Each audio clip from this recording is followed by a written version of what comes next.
लो जी, तो स्टार्ट करते हैं फैंक्स ऑफ फॉर्चून का एपिसोड नंबर 13 यानी कि 13।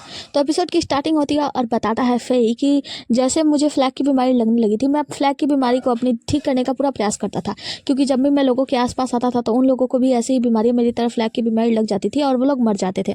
इस वजह से मैंने अपने आप को गुफा में रखने की कोशिश की। मैं सालों वर्षों तक गुफा में कैद रहा। उसके बाद से जब मैं एक बार निकला तो मैं एक ऐसी लड़की से मिला जो पूरी दुनिया में सबसे अलग थी। जहाँ तक कि सभी लोग मुझसे दूर भागते थे, किंग एन वो मेरे करीब आना चाहती थी। मतलब वो हमेशा मेरे साथ रही। उसे पता था कि मुझे फ्लैग की बीमारी लगी है, लेकिन उसने मुझे ठीक करने का प्रयास किया, उसने मुझे हील करने का प्रयास किया। उसने ये प्रयास किया कि मेरी फ्लैग की बीमारी हमेशा के लिए ठीक हो जाए।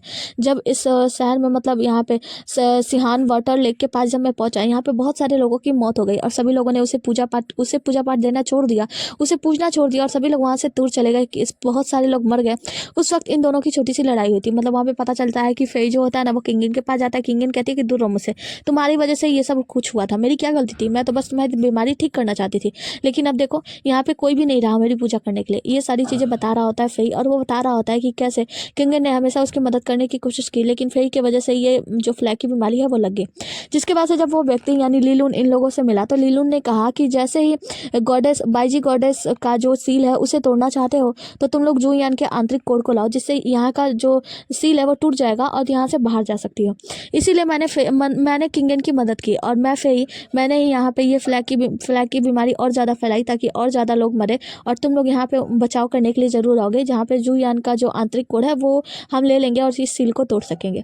जिसके बाद से भेई कहता है कि इसमें किंगन की कोई भी गलती नहीं है, ये सब कुछ मैंने किया है, मैंने ही ये जो बीमारी है ये बीमारी फैलाई है। अब अगर तुम लोग चाहते हो तो मैं इस बीमारी को अब हमेशा के लिए ख़त्म करता हूँ। जिसके बाद से वो अपने हाथ में कुछ चमकीली चीज़ दिखाता है और कहता है कि ये मेरी आंतरिक कोड है, और जैसे ही मेरी आंतरिक कोड नष्ट हो जाएगी मैं अपने आप को मार डालूंगा। ये बीमारी अपने आप फ्लैग की बीमारी जो है अपने आप खत्म हो जाएगी। इसके बाद से फेई अपने आंतरिक कोड को नष्ट कर देता है और वहीं पे गिर जाता है और मरते मरते कहते हुए जाता है कि मुझे माफ़ कर देना, मेरी इन सब में कोई गलती नहीं थी। फ्लेम की बीमारी मैं नहीं फैलाना चाहता था, या जो भी हो, मेरा जन्म ही ऐसा हुआ, इसमें मेरा कोई चॉइस नहीं था। मैंने चॉइस नहीं किया था कि मैं फ्लैग की बीमारी बन के पैदा हूँ, मैं इस श्राप के साथ पैदा हुआ था, इसमें किसी की कोई गलती नहीं थी, मुझे माफ़ कर देना। ये सब कहते हुए वो वहाँ से फेई गायब हो जाता है। बाकी यहाँ पे जितने भी लोग खड़े थे, वैन, जुयान और झाओ, ये सभी लोग ना बहुत ज़्यादा उदास हो रहे होते हैं देख के कि फेई कैसे अपनी जान दे दिया है। यहाँ पे बस एक लास्ट में एक घंटी बजती है, तभी हम देखते हैं कि अचानक में किंगन की आँख खुलती है। किंगन जब उठती है तो इन लोगों से पूछती है कि फेई कहाँ गया, तो वो लोग बताते हैं कि फेई चला गया हमेशा के लिए, उसने अपने इनर कोर को नष्ट कर दिया, जिससे फ्लैग की बीमारी जो जानलेवा बीमारी फैली हुई थी वो सब कुछ मिट गया। तो जो किंगन होती है ना, वो आती है उस जगह पे जहाँ पे वो घंटी पड़ी रहती है, वो घंटी उठाती है और कहती है कि अच्छी बात है, बहुत अच्छा बात है कि फेई मर गया, अब सब कुछ खत्म हो गया, मतलब जो जानलेवा बीमारी थी वो चला गया और सब कुछ पहले की तरह हो जाएगा, मैं फिर से फ्री हो जाऊंगी, हमेशा के लिए यहाँ से छूट जाऊंगी। तो बाईजी कहता है कि अगर आप खुश हो तो फिर आप रो क्यों रही हैं, आपके आंखों में आंसू क्यों हैं। तो जो हमारा जुयान होता है वो कुछ देर सोचता है और फिर कहता है कि मुझे पता है, तुम्हें पता है तुम्हारे आंखों में आंसू क्यों, क्योंकि तुम्हारे अंदर की जो भी थॉट्स और फीलिंग्स है ना वो तुम्हारी नहीं है, बल्कि वो लीलून की है। लीलून ने तुम्हारे ऊपर अपनी काली शक्तियों से यानी कि डायमोनिक एनर्जी तुम्हारे अंदर कुछ छोड़ा है, इसके वजह से तुम कुछ सोच विचार नहीं कर पा रही हो। इसीलिए मैंने मिस्टर झाओ से कहा था कि वो अपने खून से तुम्हारे चेहरे पे दाग लगा दें, मतलब अपने खून का निशान तुम्हारे चेहरे पे छोड़े। इनकी खून की जो एनर्जी है, झाओ के खून की एनर्जी है ना, झाओ के खून की एनर्जी की वजह से डायमोनिक एनर्जी जो भी तुम्हारे अंदर होगी उसे खींचकर साफ करने में मदद करती है, और उसके बाद से कुछ जादू वादू करता है, उसके माथे से वो काली एनर्जी निकालता है। कहता है कि देखो ये वो काली एनर्जी है जो लीलून की है, लीलून के काली एनर्जी की वजह से कि तुम अपने बारे में सोच नहीं पा रही थी, जो भी थॉट्स, जो भी फीलिंग्स तुम्हारे अंदर थी वो सब लीलून की वजह से थी। लीलून जो सोचता था बस वही तुम सोचती थी। वैन कहती है कि अच्छा तो लीलून की ये एनर्जी अगर तुम नष्ट करोगे तो क्या इसको भी कुछ नुकसान होगा, तो वो कहती है कि नहीं, वो कहता है कि नहीं, दरअसल ये लीलून की एनर्जी नष्ट करने से लीलून का शक्ति का कुछ हिस्सा नष्ट हो जाएगा, उसके बाद से वो उसकी एनर्जी को खत्म कर देता है और एक पत्ते में मतलब बदल जाता है। वो पत्ता जो होता है वो लीलून के पास जाता है और वो पत्ता बिखर जाता है हमेशा के लिए। लीलून कहता है कि जो यान अच्छा खेल खेला तुमने, मतलब मेरे डायमोनिक एनर्जी को यहाँ पे तुमने नष्ट कर दिया, काफी अच्छा खेल गए हो तुम, वेल प्लेड। अब झाओ को और बाकी सबको भी समझ में आता है कि जो किंगन जो कुछ भी कर रही थी वो बस लीलून के कब्जे में थी, इस वजह से ये सब कुछ कर रही थी। जिसके बाद से जो जुयान होता है वो कहता है कि किंगन जबकि अब तुम उसके बस से बाहर आ चुकी हो, मतलब अब लीलून के बस में नहीं हो, तो तुम अपने दिल से पूछो क्या तुम सचमुच में फेई से नफरत ही करती थी। जिसके बाद से किंगन जो होती है वो याद करती है वो दिन मेले का समय था, मतलब वहाँ पे जो लालटेन फेस्टिवल लगा हुआ था, सभी लोग अपना अपना घर के सामने लालटेन टांग रहे थे। यहाँ पे जो हमारी किंगन होती है वो भी ऊंचाई पे एक छोटा सा लालटेन टांग रही होती है, तभी अचानक से उसकी सीढ़ी डिसबैलेंस हो जाती है और वो गिर जाती है। जैसे ही वो गिरती है हम देखते हैं फेई उसे रोक लेता है, और जब वो उसका चेहरा देखने ही वाली होती है तो वो चाहता है कि किसी और को ये बीमारी ना लगे, इसीलिए वो उसे वहीं पे गिरा देता है। देता है। तो किंगन कहती है कि तुम ऐसे कैसे जा सकते हो, तुमने मुझे गिरा दिया, मतलब मेरा लालटेन भी नहीं टंगा वहाँ पे। तो फेई कहता है कि क्या, मुझे माफ़ कर देना। वो कहती है कि तुम माफ़ी मत मांगो, मेरी मदद करो। तो फेई ऐसा इंसान था जिससे उसने मतलब इतने प्यार से बात की थी, तो फेई उसके बात में रीझ गया था। कहता है कि ठीक है लाओ मैं लगा देता हूँ, जिसके बाद से वो कहती है कि हाँ बिल्कुल, और वो अपना मास्क वास्क हटा के वो लगाने जाता है। जैसे ही वो लालटेन लगाता है, हम देखते हैं कि वहाँ पे जो सीढ़ी लगी होती है ना, उस सीढ़ी पे उसका हाथ लगता है, मतलब उसका कुछ हाथ से कुछ कीटाणु फ्लेक की कुछ कीटाणु जो है ना वो सीढ़ी पे रह जाते हैं। इसके बाद से वो सारी चीज़ें याद करती है कि कैसे जो फेई था वो कितना अच्छा था, उसके साथ कितने प्यार से रहा करता था। फेई ने किंग एन को पहले ही बता दिया था कि मैं प्लेग की बीमारी की तरह पैदा हुआ हूँ, मैं एक बीस्ट हूँ जो कि राक्षसी दुनिया में है, लेकिन मैं राक्षसी दुनिया में रहना बिल्कुल भी पसंद नहीं करता हूँ। मुझे ये मॉर्टल वर्ल्ड के लोग बहुत ही ज़्यादा पसंद है, इसीलिए मैं इस दुनिया में आया हूँ, पर मेरे पास कोई चॉइस नहीं है, मैं एक राक्षस की तरह हूँ। किंग एन ने उसके बाद भी उसे अपनाया था, लेकिन जब वहाँ पे फ्लैग की बीमारी पर पहुँच गई, बहुत बुरी तरीके से बहुत सारे लोग मारे गए, तब जाके वहाँ पे बाजी गॉडेस आती हैं और वो किंगन को एक मौका देती हैं। कहती हैं कि फेई को मेरे साथ भेज दो, मैं उसे डेमोनिक दुनिया में ले जाकर रख दूंगी, लेकिन किंगन उसे जाने से मना कर देती है। वो जो गॉडेस थी, बाजी गॉडेस थी, उन्होंने उस वक्त पूछा था कि तुम एक बार सोच लो, या तो तुम चाहो तो पूरी ज़िंदगी फ्रीली रह सकती हो, या तो फिर फेई के साथ यहाँ पे अकेले बंद रहोगी, कैद रहोगी। किंगन ने अकेला रहना पसंद किया था, जिसके बाद से बाजी गॉडेस वहाँ पे कैद करके इन लोगों को चली गई थी, और किंगन फेई के साथ बहुत ज़्यादा खुश रहा करती थी। ये दोनों अकेले ही थे अपनी दुनिया में, अकेले ही अपने इस दुनिया में ये दोनों एक दूसरे के साथ बहुत ही ज़्यादा खुश थे, एक दूसरे की कंपनी इन दोनों को बहुत ज़्यादा पसंद आती थी। यहाँ पे किंगन बताती है कि वो फेई से बहुत ही ज़्यादा लगाव जुड़ाव महसूस कर रही थी, और फेई भी उससे बहुत ज़्यादा प्यार करता था, बहुत ज़्यादा प्यार से ये दोनों रहा करते थे, दोनों एक साथ रहते थे, एक साथ एक दूसरे के चित्र बनाया करते थे, एक दूसरे की तारीफ किया करते थे, मतलब दोनों साथ में बहुत ज़्यादा खुश थे। किंगन बताती है कि एक बार हुआ कुछ यूं कि लीलून उसके पास आया, लीलून ने किंगन को ढूंढ लिया और उसके पास आकर वो कहता है कि तुम एक बार फेई को देखो, फेई जो है एक बीस्ट है, राक्षस है, राक्षसी दुनिया से आया है, क्या तुम उसके लिए कुछ नहीं करना चाहती, फेई को तुम्हें ठीक नहीं करना चाहिए। और वो फेई को अपने रियल नजरों से देखती है, जिसके वजह से जो लीलून होता है वो उसे भड़का देता है बहुत ज़्यादा कि तुम अगर चाहो तो बाजी गॉडेस से मिलकर, मतलब तुम चाहो तो यहाँ से आज़ाद हो सकती हो, तुम चाहो तो फेई को भी ठीक कर सकती हो अपने इस दुनिया में लाकर, और सारे लोग आएंगे जो तुम्हारी पूजा करेंगे वगैरह वगैरह, मतलब उसे बहुत ज़्यादा वो ऊपर झाड़ के पत्तों पे चढ़ा देता है। उसके बाद से उसके अंदर कुछ जादुई एनर्जी डाल देता है, जिसके बाद से जो किंगन होती है वो अपने ही बस में नहीं होती है, वो चाहती है कि फेई हमेशा के लिए ठीक हो जाए। वो बताती है कि पहली बार वो था जब मैं उसके लिए दवाई ढूंढते हुए फेई को मैंने डांटा था, उसके बाद से फेई मुझसे थोड़ा सा मैंने उससे दूरी बना ली, लेकिन फिर भी वो मुझसे दूर नहीं हुआ, वो हमेशा मेरे साथ रहा करता था, मेरे आंसू पोंछा करता था, वो कभी भी मुझसे दूर नहीं जाना चाहता। आखिरी वक्त में फेई चला गया, लेकिन मैं उससे कभी कह नहीं पाई कि मैं भी उसे पसंद करती थी, सब लीलून के वजह से हुआ था। यहाँ पे सभी लोग कहते हैं कि किंगन हम समझते हैं कि इसमें तुम्हारी कोई भी गलती नहीं थी, तुम्हारी वजह से ये सब कुछ भी नहीं हुआ था, ये सब जो कुछ भी हुआ था वो ये लीलून के वजह से हुआ था, क्योंकि तुम लीलून के बस में थी। तभी हम देखते हैं अचानक से वेन जियाओ, झाओ और मिस पेई सीजन, ये सभी लोग को जो प्लेग की बीमारी होती है ना वो अभी भी लगी हुई है, ये लोग वहीं पे बेहोश होने लगते हैं। जो बाईजी होता है वो कहता है कि आखिर ऐसा कैसे हो सकता है, मतलब फेई जो है वो मर चुका है, प्लेग की बीमारी तो अब चली जानी चाहिए, तो फिर इन लोगों के अंदर से वो प्लेग की बीमारी कैसे चली नहीं गई। किंगन कहते हैं ये सब मेरी गलती है, और ये लोग सभी लोग आपस में मना रहे थे, ये तो खुशी की बात है ना कि हम सभी साथ में मरने वाले हैं। जुयान से कहती है कि वेन जियाओ तुम तो एक राक्षस हो ना दाना हो, तुम्हें तो प्लेग की बीमारी लगी नहीं, हम लोग तो सभी लोग मरने वाले हैं। जुयान से कहती है कि कुछ करो हमें बचाने के लिए, या तो फिर तुम नहीं मरने वाले हो साथ में। वो कहता है कि मैं तो इमोर्टल हूँ ना, मैं तो कभी मर नहीं सकता, लेकिन हाँ मैं तुम लोगों की तरह अगर मुझे ये बीमारी लग भी जाए तभी कुछ वर्षों तक ही रहेगी, वरना मैं तो हमेशा ही जीवित रहूँगा। यहाँ पे जो झाओ होता है वो कहता है ये तो अच्छी बात है ना कि हम सभी साथ में मरेंगे, हम लोगों को दुखी नहीं होना चाहिए। जो बाईजी होता है वो कहता है कि मेरे पास एक आइडिया है, और वहाँ से बाहर चला जाता है कुछ सामान वगैरह लाने के लिए, जिसके बाद से हम देखते हैं जुयान और झाओ इचेंग जो होते हैं ना वेन जियाओ के अगल बगल बैठे होते हैं। वेन जियाओ बहुत ज़्यादा बीमार लग रही होती है, अपना सर झुका रही होती है। जुयान कहता है कि तुम चाहो तो मेरे कंधे पे सर रख सकती हो, लेकिन झाओ कहता है कि बस करो, फायदा मत उठाओ, मतलब ये दोनों अभी भी उसके लिए लड़ ही रहे हैं बीच में। जुयान कहता है कि देखो झाओ थोड़ा सा दिमाग लगाओ, सोचो कि ये प्लेग की बीमारी फैलाने वाला मतलब रियल कल्प्रिट कौन है, जैसे ही पता चल जाएगा ना तो हम लोग शायद इस बीमारी से बाहर आ सकते हैं।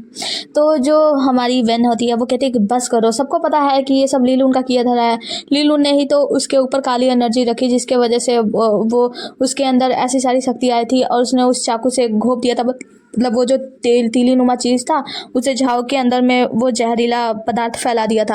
अब ये सारी बातें यहाँ पे हो रही होती है, तो झाओ की एंट्री होती है, मतलब जीव की। बाई जीव आता है वहाँ पे दौड़ते हुए, कहता है कि लो मैंने कोई दवाई बनाई है, इसे पी कर देखो। सभी लोग इस दवाई पे टूटने ही जाते हैं, तभी हम जो देखते हैं जुयान ले लेता है, कहता है कि लाओ मैं एक काम करता हूँ, पहले इस दवाई को मैं टेस्ट करके बताता हूँ कि ये ठीक है कि नहीं। मतलब यहाँ पे ना जुयान को भी वो बीमारी लगी हुई है, मैंने पहले बताना भूल गई। तो जो जुयान होता है वो दवाई को लेता है और टेस्ट करने के बजाय क्या करता है, वो पूरी दवाई को पी जाता है। तो यहाँ पे झाओ कहता है कैसा रहा दवाई, तो वो कहता है खट्टा था बहुत ज़्यादा। तो झाओ कहता है तुम टेस्ट करने के लिए लिए थे और सारा पी गए। तो वो कहता है कि लेकिन ये दवाई मुझे लगता है कि ये ज़्यादा ठीक नहीं है, मतलब हमारी बीमारी अभी ये ठीक नहीं कर सकती। तो जो बाईजी होता है वो कहता है कि अब मैं क्या करूँ, मतलब मैंने बहुत सोच समझ के ये दवाई बनाई थी, अब क्या करना चाहिए। जुयान कहता है कि देखो उसने वो दवाई तो बनाई थी लेकिन कुछ ऐसी चीज़ है जो छूट रहा है हमसे, कुछ ऐसी मेडिसिन वो बनाने के बाद शायद ये प्लेग की बीमारी हमेशा के लिए ठीक हो जाए।